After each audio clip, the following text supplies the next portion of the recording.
Olha, precisamos falar que o Brasil não fez mais do que a sua obrigação, ok? Ok. Mas, eh, tendo em vista o cenário que tinha se criado, principalmente depois do último jogo contra Marrocos, não tem como dizer que esse jogo não empolga ninguém, tá ligado? É um jogo em que o Brasil basicamente não sofreu, conseguiu se impor diante do Haiti, que é uma seleção fraca, mas a gente tem visto muito nessa Copa que até as seleções mais fracas, salvo raríssimas exceções, têm feito jogo duro. A Espanha empatou com o Cabo Verde, o Uruguai penou para conseguir empatar com a Arábia Saudita. Salvo, sei lá, Curaçao, que tomou 6 da 7 da Alemanha. O Catar, que tomou 6 do Canadá, e poucas exceções nesse caso. Até as seleções mais fracas têm feito jogo muito duro, né? Mas ainda assim, é um jogo que anima a gente. Você pode ser da galera mais otimista que antes mesmo da Copa começar, porra, o Brasil vai ser hexa de certeza, ninguém é melhor que a gente, não sei o quê. E você podia ser extremamente pessimista de achar que o Brasil ia cair, sei lá, na fase de grupos, tá ligado? Eu, normalmente, tendo a ser mais negativo na maioria das questões, até para quem acompanha aqui os vídeos sobre o Santos, normal, percebe isso com bastante frequência. Mas eu tento sempre me manter ali nesse linear de uma visão mais realista, né? Eu tenho as minhas interpretações que normalmente tendem a ser um pouco mais negativas porque eu desconfio muito, seja dessa seleção, seja do Santos, por exemplo. Mas eu tento sempre olhar pela realidade. A estreia do Brasil contra Marrocos talvez tenha sido uma das mais difíceis dessa Copa. Se você pegar ali junto com a França, que jogou contra a Senegal, e da. Qual tinha sido a outra mesmo? Porra. Da Inglaterra, que estreou contra a Croácia, né? Senegal, obviamente, é uma seleção bem forte. Inclusive, no amistoso que teve depois da última Copa, meteu, acho que foi 4-2 no Brasil, se não me engano. E é uma seleção muito forte, tem bons jogadores. Fez um ótimo primeiro tempo contra a França. Não conseguiu garantir o resultado na hora que a França, né, botou um pouco mais de força ali no pé, pisou no acelerador. Fez 3-1 sem muita dificuldade, porque tem muito talento individual para isso. A Inglaterra também foi um primeiro tempo muito pegado contra a Croácia. Eu não imaginava, né? Se eu soubesse que o jogo ia ser daquele jeito, eu teria feito vídeo, mas eu nem me programei pra não estar as paradas, porque o jogo só foi acontecendo e caralho. Mas foi um primeiro tempo ainda assim bem pegado, e no segundo tempo aí realmente a Inglaterra deslanchou, e aí o Livakovic impediu que seria uma goleada da Inglaterra em cima da Croácia.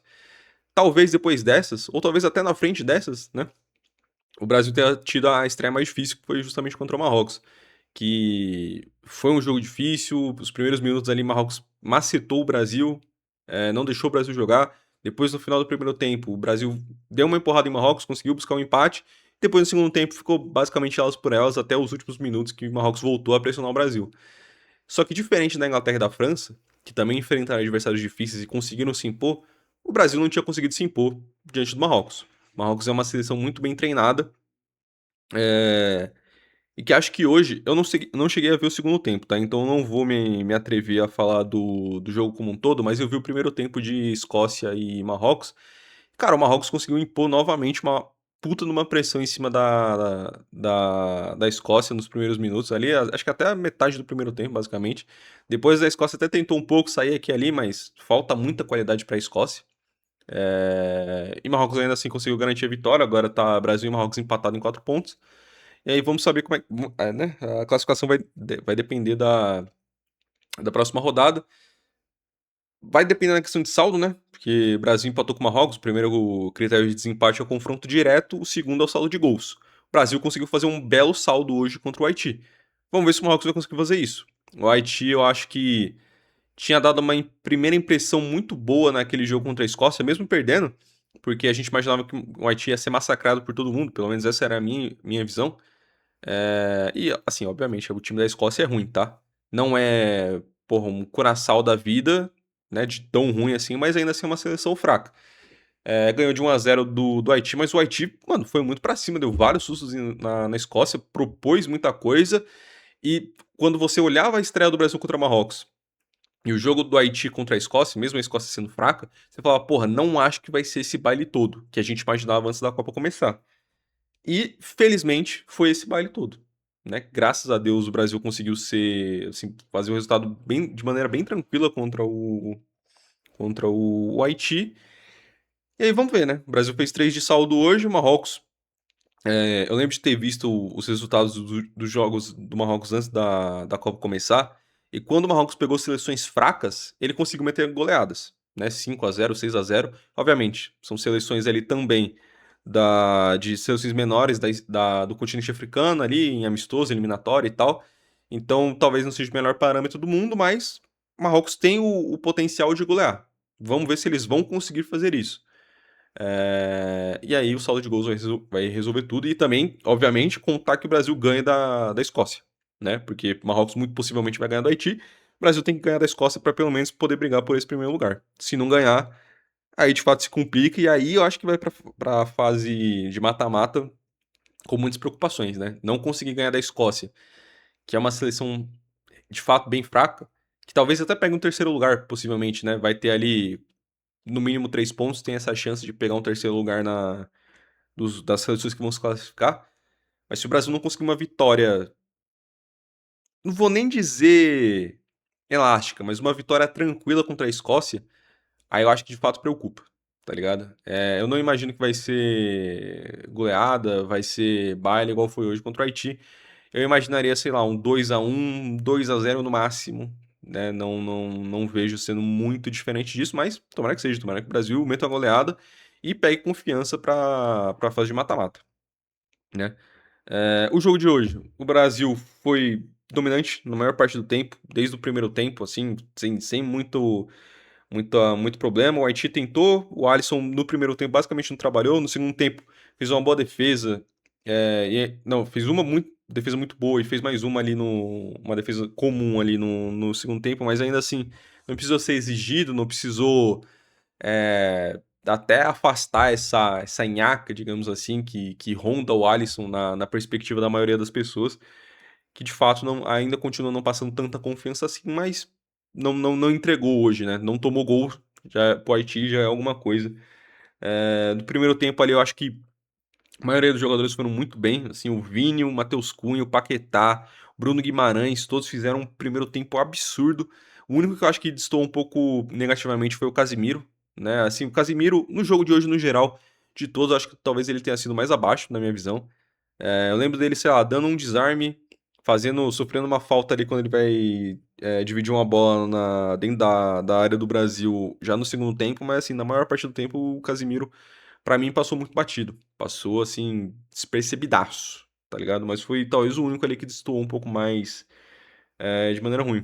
Como o Brasil fez o resultado no primeiro tempo? Segundo tempo, basicamente, os reservas ali entraram, os reservas que eu até achei que não fossem entrar, né? O Ryan entra antes do Luiz Henrique, o Luiz Henrique não entra no jogo de hoje, né? Eu não sei se alguma questão ali, de repente o Ryan realmente se mostrou nos treinos e passou à frente do Luiz Henrique, eu acho difícil, porque o Luiz Henrique já jogou mais vezes na seleção e normalmente quando entrava no segundo tempo botava muita pilha, então talvez tenha sido o Ancelotti dando uma oportunidade, né? Que talvez isso até, né, faça cair por terra aquela apuração ou ideia dos jornalistas de que o Ancelotti estaria não botando o Endrick para não queimar ele, porque ele possivelmente vai ser uma peça muito importante para o próximo ciclo e na próxima Copa. Ele botando o Ryan hoje, depois do que o Rafinha sai ainda no primeiro tempo, acho que contradiz isso, tanto para o Ryan quanto para o Endrick, porque os dois têm a mesma idade, o Endrick já mostrou mais pro futebol do que o Ryan, né, participando diretamente do título brasileiro do Palmeiras, indo pro Real Madrid, indo pro Lille no empréstimo e se mostrando, né, se adaptando muito bem.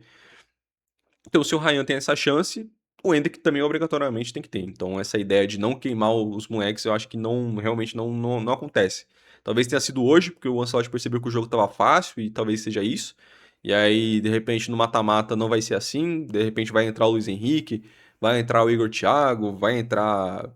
Não sei se o Rafinha sair, talvez ele entre no lugar dos dois. Então, enfim, difícil saber. A gente só vai ter certeza disso mais pra frente, né?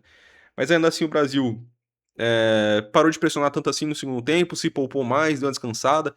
A gente sabe que Copa do Mundo é tiro curto, são poucos jogos, e se alguém lesiona ali, fudeu, né? Então a galera se segurou mais, o Haiti também não pressionou, não deu medo no Brasil a ponto dos jogadores precisarem se preocupar tanto assim, né? Tendo algumas chances ali até, mas falta muita qualidade pro time do Haiti, que era algo que a gente já tinha visto no jogo contra a Escócia, mas pelo tanto que eles tinham de vontade, talvez não ficou tão evidente assim essa disparidade. Mas quando você pega jogadores como os do Brasil, que tem muita qualidade técnica, comparado com os do Haiti, realmente não tem condição, assim. Dos lances, assim, os mais importantes, do primeiro tempo, teve um gol impedido do Rafinha, num passe do Bruno Guimarães, uma roubada de bola, aos 12 minutos. Aos 21, tem uma outra cavadinha do Rafinha que vai pra fora, mas que tinha sido um outro passe do Bruno Guimarães. O Bruno Guimarães achou pelo menos uns 3 passes muito bons hoje no, no primeiro tempo. Teve esses dois do Rafinha, que o Rafinha acaba perdendo, né? Um tava impedindo, né? Mas ainda assim acaba não convertendo. Teve mais um, eu não lembro se é pro Vini ou se é pro Matheus Cunha. Mas o Bruno Guimarães, ele tava sendo. Sim, ele e o Paquetá principalmente, mas o Bruno Guimarães tava achando várias bolas. Tava sendo o principal armador do time até pelo menos a primeira pausa para hidratação ali. Ele achando muito essas bolas longas, né? Porque é meio que a gente falou, o Brasil não vai sair criando e tocando de pé em pé, devagar, com posse de bola, não. O Brasil é pressão alta, jogador errou, vai todo mundo pressionar, rouba a bola e tenta ir direto pro gol. Recuperou a bola no campo de defesa, é lançamento pro Vini, pro Rafinha, eles correm, vê se consegue cruzar pra dentro da área, se corta pra dentro pra tentar finalizar, enfim. O Brasil é isso. E nesse ponto, o Bruno Guimarães hoje foi absurdo, né? Mesmo com o Brasil, no geral, se poupando mais no segundo tempo, ainda assim o primeiro tempo do Bruno Guimarães é um absurdo. Assim, é um absurdo. A gente fala muito de talvez colocasse o Danilo titular, até antes do início da Copa, mas realmente o Bruno Guimarães tem se demonstrado. Assim, acho que o primeiro tempo de todo. O primeiro jogo, na verdade, de todo mundo do Brasil foi abaixo mesmo, né? Até o Vini que consegue um gol ali no lance individual. No resto do jogo não fez muita coisa, mas o Bruno Guimarães é uma boa opção, tá ligado? Não dá pra contestar hoje a titularidade dele nesse time do Ancelotti, tá ligado? Diferente do Casemiro, por exemplo, que acho que fez mais um jogo despercebido e talvez, de fato, né, talvez seja a hora do Ancelotti considerar a ideia de colocar o Fabinho de titular. Não sei se isso passa pela cabeça do Ancelotti, mas acho que ele deveria pensar seriamente nisso. Aos 23 tem finalmente o gol do 1-0. O outro passe do Bruno, que eu tinha mencionado que eu tinha esquecido, eu acabei de ver aqui. É um passe do Bruno pro Vini Júnior, machada dele também. O Vini acaba finalizando. O goleiro espalma ali na hora que o zagueiro vai afastar. Ele acaba batendo, a bola acaba batendo no pé do Matheus Cunha. Acabou indo pro gol. Né? Não existe gol feio, feio é não fazer gol, né? Já diria um filósofo. Aos 35 tem o gol do 2-0. Uma bola que o Paquetá rouba, o Vini sai correndo o campo todo e acaba dando passe na medida pro Matheus Cunha finalizar. Uma boa finalização dele, ele meio sem ângulo, se virando todo ali, girando o corpo, e consegue finalizar bem. Um belo gol do Matheus Cunha, que assim, se a gente pedir o Endrick titular, acho que hoje não dá pra contestar o Matheus Cunha, né? Dá pra contestar o Igor Thiago pela partida bizarra que ele fez no último jogo contra o Marrocos, mas acho que hoje não dá pra contestar a partida do Matheus Cunha. E acho que de fato ele cravou ali de vez a titularidade dele. Não sei se o Igor Thiago vai continuar sendo a segunda opção ou não, né? Que nem eu falei, talvez no mata-mata o Endrick e o Ryan não entrem de primeira, sei lá, por algum pensamento do Ancelotti. Mas o Matheus Cunha hoje cravou a titularidade dele com tranquilidade, assim. Não, se a gente já pediu o Endrick titular hoje, não tem condição, né? Ele só vai ser titular se os outros atacantes forem assassinados. Só assim, né? Aos 39 tem a saída do Rafinha, né? A gente não sabe o que aconteceu. Eu vi uma galera falando antes do jogo começar que ele tava com as bolhas no pé. Só que, tipo assim, se estava tão mal assim, não deveria ter nem iniciado o jogo como titular, né? E aí sai no primeiro tempo ali pedindo pra sair e tal. É foda, né? Não vou torcer pro jogador se lesionar, mas acho que seria a melhor possibilidade ali o Rafinha ficar no banco, né? Se possível. E aos 45 tem o gol 3-0, né? Lançamento, belo lançamento do Paquetá pro Vini. O Vini sai na correria ali, chutou por baixo do goleiro não conseguiu defender. Belíssimo gol também. Novamente nessa bola longa, nessa roubada de bola, nesse contra-ataque. Belo passe do Paquetá. E os gols acabaram por ali, né? Mesmo praticamente todos os gols do Brasil saindo nessas bolas longas, tem que se que se dizer que vários desses lançamentos estavam com jogadores impedidos, né? Em alguns momentos o Matheus Cunha, em outros o Vinícius, até o Rafinha naquele gol impedido. E sei lá, talvez um senso de posicionamento um pouco melhor, obviamente. Quando é contra o Haiti hoje, tendo várias chances, isso não vai prejudicar. Mas um jogo apertado contra uma Holanda ou contra um Japão 16 alvos, de repente essa é uma bola que você tem ali que pode finalizar o jogo, pode cravar a classificação ou pode buscar um empate para de repente ir pros pênaltis. E pô, você tem um lançamento desse, os seus três atacantes ficando impedidos hoje em vários lances é complicado, tá ligado? Então talvez seja um ponto de atenção ali, esse melhor posicionamento na hora dos lançamentos. No segundo tempo, eu anotei aquela defesa do Alisson, né? Uma boa defesa dele, um escanteio no primeiro pau. Eu não lembro se desvia no Danilo, ou se o Danilo tenta tirar, enfim. Mas é uma belíssima defesa do Alisson. Aos 77 teve o gol impedido do Endrick, né? Infelizmente. O Endrick entrou hoje e não fez o gol. Na hora da transmissão eu achei que tava validado, né? Mas aí depois entra o VAR com aquela câmera do impedimento semiautomático, aí realmente não fica dúvidas. E aí tiveram as saídas do Cunha e do Paquetá para entrada do Endrick e do Martinelli. Não esperava ver o Martinelli entrando, mas jogou. E depois, aos 80, a saída do Vini e do Bruno Guimarães pra entrada do Danilo e do Ederson, cara. Eu até, até estranhei, né? Porque na hora que saiu na transmissão que ia entrar o Ederson, eu tinha esquecido que o Ederson da Atalanta tinha sido convocado depois que o Wesley se lesionou, né? Aí eu falei, caralho, pô, o Ancelotti tá de brincadeira, pô. Ele vai trocar o goleiro pra quê? Aí eu falei, é verdade, tem o Ederson volante, né? Pode pá. Mas enfim, um jogo tranquilo do Brasil. Vamos ver como é que vai ser contra a Escócia. Eu que antes da Copa tava receoso porque, que nem eu falei, eu tendo a ser um pouco mais pessimista, né? E o desempenho do Brasil não alegra muito. Eu achava que tinha uma boa chance do Brasil empatar com a Escócia, né? Aquele jogo que o Brasil tá abaixo, que a Escócia de repente tá fazendo um bom jogo, sei lá, acha um gol no McTominay, um cruzamento do Robertson. Hoje não acho isso, acho que o Brasil vai ganhar. Não sei qual vai ser o placar, né? Mas acho que dá pra cravar ali que o Brasil vai conseguir pelo menos os 3 pontos. E aí vamos ver, né? Vai depender da possível goleada do Marrocos ou não em cima do Haiti pra ver quem vai ficar com essa primeira classificação ou não. Tem que ver também quem vai ser o adversário, né? A gente imaginava que ia ser só Holanda e Japão, mas depois daquele 5-1 da Suécia em cima da Tunísia, capaz de a gente pegar a Suécia, tá ligado? E aí, porra, vai ter Isaac e Gyökeres contra o Marquinhos na zaga. Possível resenha? Espero que não.